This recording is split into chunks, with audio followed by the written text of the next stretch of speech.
It was July 2011. My friends and I had planned a camping trip in Vancouver, British Columbia, our final summer break before senior year. We weren't outdoorsy, just suburban high school kids from Mississauga. But my friend's aunt lived about 20 minutes from Garibaldi Provincial Park, so our parents let us go. 1 week before we left, Daniel, one of our friends, found something. His grandmother's old Ouija board. Not a toy, not from Toys R Us. This thing looked like it was made by Satan himself. 50, 60 years old, straight from a small town in Ecuador. Daniel had been told never to touch it, but she was gone now. And we were 17, rebellious, curious. So of course we brought it with us. The night we arrived, everything felt normal. We set up our tent, lit a fire, roasted hot dogs. Just when we were ready to crash, Daniel said, "Let's try the board." And we were all in. This wasn't some glow-in-the-dark game board. It was heavy, wooden, ancient. Daniel said a prayer in Spanish. His grandmother taught him to do that, to protect us. We didn't have the original planchette, so we used a leaf. We started with stupid questions.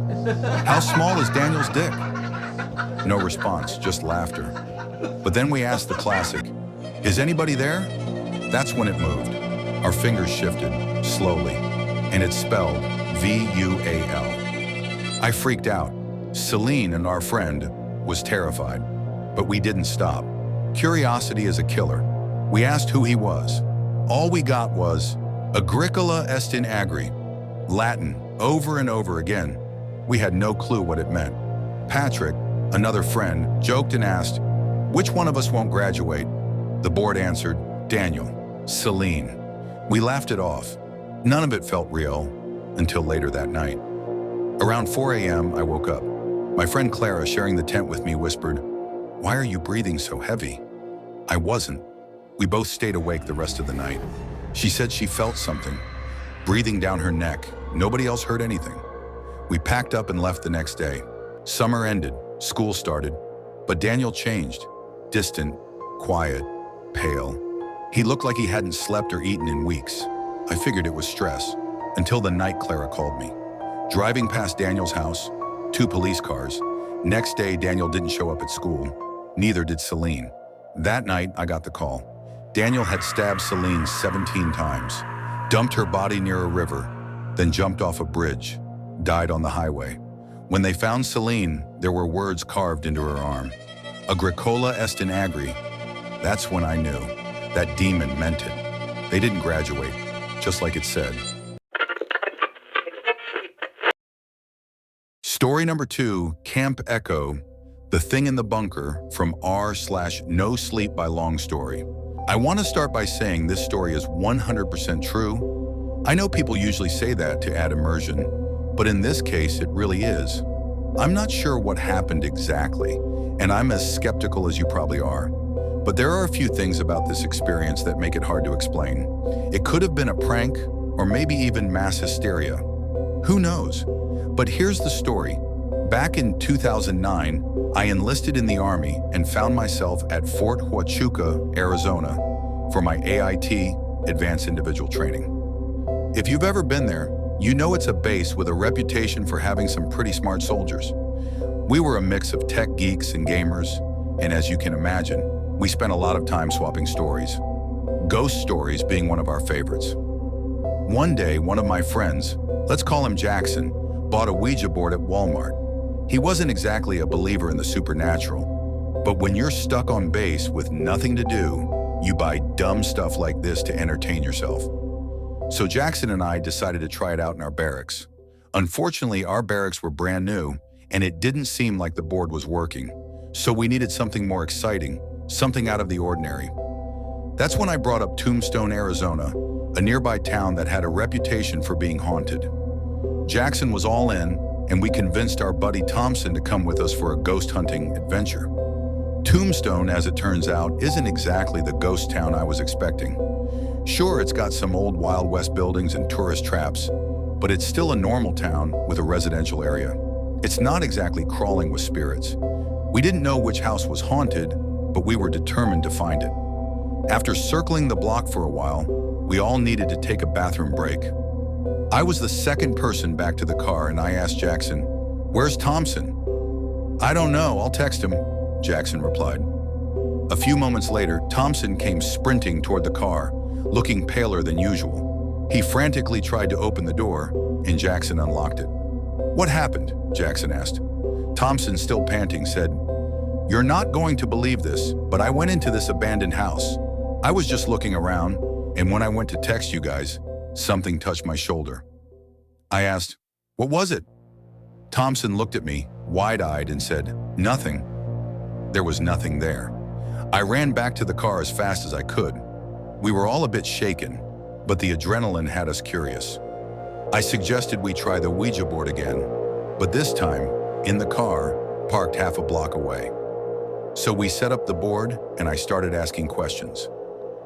"Is anyone there?" I asked. To my surprise, the planchette moved. It slowly slid to, "Yes." "Were you the thing that touched Thompson?" I asked next. The answer was, "Yes." "Are you the ghost in the haunted house we were going to visit?" I asked. "No," it replied. That was strange. If this was one of us trying to prank the others, why would it deny being the ghost we had come to find? It felt like this wasn't just a joke. Then I asked, "Name one thing the building you touched Thompson in was used for." The planchette slowly started to move again. I braced myself for a boring answer, like general store or post office, but it spelled out SLAUGHTER. My heart sank. Slaughter? That word hasn't been used in daily life in a long time. I knew this wasn't one of us joking around.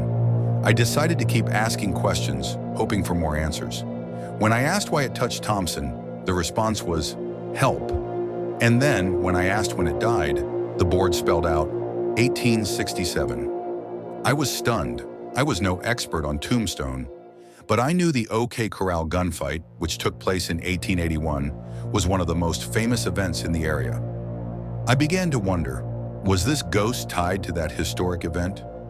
I pushed my skepticism aside and got a bit creative with my questions. I asked, "If you were playing World of Warcraft, what class would you play?" It snapped back, "No." I tried again. "Why aren't I supposed to ask you about God?"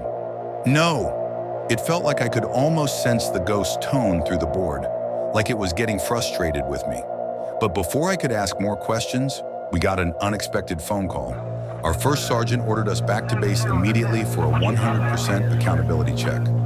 Someone had lost their weapon, so we packed up and left. The next day, we decided to give it one more try, this time with another soldier named Green, who was a bit more skeptical than the rest of us. We took two cars, Green's SUV and Jackson's coupe. Our plan was to park in the same lot, set up the Ouija board in the SUV, and leave quickly if anything weird happened. We began our session, and again the planchette moved. "Yes," it replied when we asked if anyone was there. This time it was different. When we asked if it was the same ghost from the night before, the board answered no. Trying to keep things fresh, I asked, "What is one thing you want that you cannot have?" "LIFE," it spelled out. Then something strange happened. The light in Green's SUV flickered. It wasn't just a flicker either. It was like the power was draining from the car. My heart raced. Next, Thompson asked, "What do you want from us?" The board spelled out, STEV. I froze. My name is Steven, but no one else in the car knew that except Thompson. Then it spelled EN. At this point, the center console of Green's SUV suddenly slammed shut by itself. It was like something invisible had pushed it. I felt the cold grip of fear tighten around me. "Let's get the hell out of here," I said. We quickly left the parking lot and called Jackson and Thompson to check in. That's when we heard the strangest news. Their car wouldn't start. They were still stuck in Tombstone. Green and I sped back to find them, but on the way, Green suddenly slammed on the brakes and began to panic. "I can't drive the car anymore," he said, eyes wide in terror. I was just as confused as he was. The car had stopped moving, and we ended up right back in the same parking lot we had left earlier. It was as though the ghost had manipulated us to return. Green started freaking out, saying the ghost had been trying to make him drive into an alley, and that it wanted him to kill me. That's when it hit me. Maybe this ghost didn't want to harm just anyone. It had a particular target. After a tense drive back, Green finally snapped out of it. But even now, I'm still left wondering if what we experienced was truly paranormal or just something that defied explanation.